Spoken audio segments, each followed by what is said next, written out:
A police officer was patrolling outside a busy shopping mall on a warm Saturday afternoon when he noticed a young black boy, around 14 years old, walking confidently toward a brand new luxury sports car. The bright red vehicle attracted everyone's attention as shoppers stopped to admire it. When the boy unlocked the car with a key fob and opened the driver's door, the officer immediately became suspicious.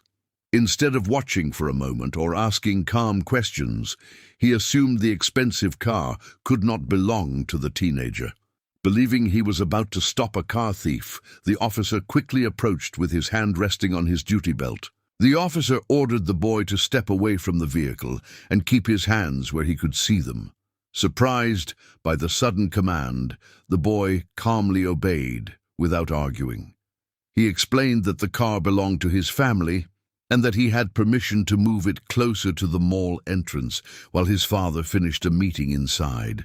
Before the boy could show the digital key or any identification, the officer interrupted him and insisted that his story made no sense. Several shoppers noticed the tense conversation and began watching from a distance, wondering what had happened. Within minutes, another patrol car arrived after the officer requested backup. The situation grew more serious even though the boy remained polite and cooperative. Without checking the vehicle registration or confirming the boy's explanation, the officer placed handcuffs on him. Gasps came from the growing crowd as people raised their phones to record the scene. Some quietly questioned whether the officer was acting too quickly, while others simply watched in silence. The embarrassed boy looked around at the strangers staring at him but kept his composure, refusing to argue or resist. The boy took a deep breath and spoke in a calm voice. "Please call my dad," he said. "He'll explain everything." His words were respectful, and there was no fear or anger in his tone. The officer shook his head, convinced the teenager was making up another excuse to avoid arrest. He dismissed the request without making a phone call or asking for additional information. The boy lowered his eyes for a moment, but remained patient, believing the truth would soon come out.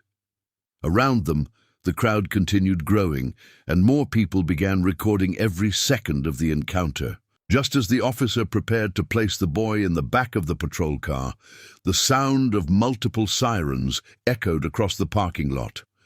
Several police SUVs with flashing red and blue lights sped toward the mall entrance and stopped only a few feet away.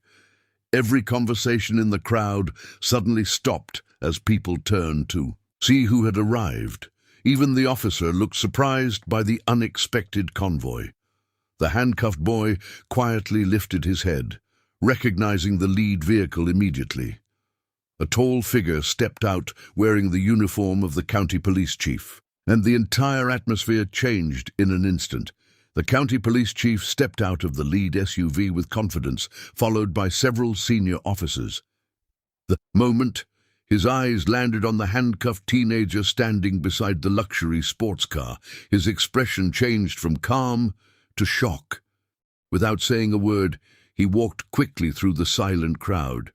Every officer nearby immediately stepped back, sensing something was wrong. The chief stopped directly in front of the boy, looked at the handcuffs, and then turned toward the arresting officer. In a firm voice that everyone could hear, he said, "Take those handcuffs off. That's my son." The parking lot became completely silent. The officer froze for a moment before realizing the seriousness of the mistake.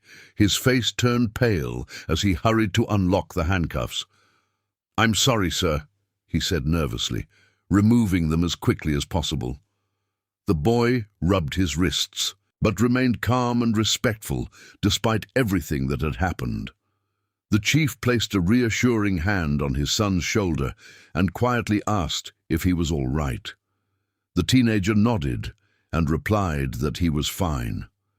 The crowd continued recording, capturing every second as the unexpected truth spread through the parking lot within moments. The chief faced the officers and spoke with calm authority, He explained that every police officer has a duty to investigate facts before making assumptions. Expensive cars, expensive clothes, or someone's appearance should never be used as evidence of a crime. He reminded them that respect, fairness, and professionalism are the foundation of good policing. Looking at the crowd, he added that every citizen deserves to be treated with dignity, regardless of age, race, or background.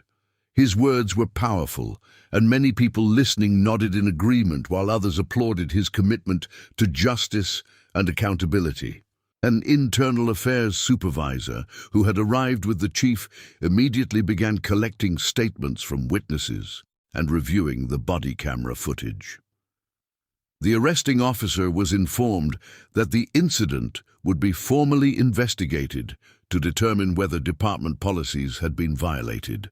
The chief made it clear that accountability applies to everyone, no matter their rank or years of service. He also thanked the bystanders for remaining peaceful and encouraged anyone who had recorded the incident to provide their videos if needed. Transparency, he said, helps build trust between police officers and the communities they serve. By the following morning, the video had spread across social media and local news stations. Many people praised the chief for addressing the situation openly instead of protecting misconduct. Community leaders used the incident to encourage respectful conversations about fairness, responsible policing, and the importance of avoiding snap judgments.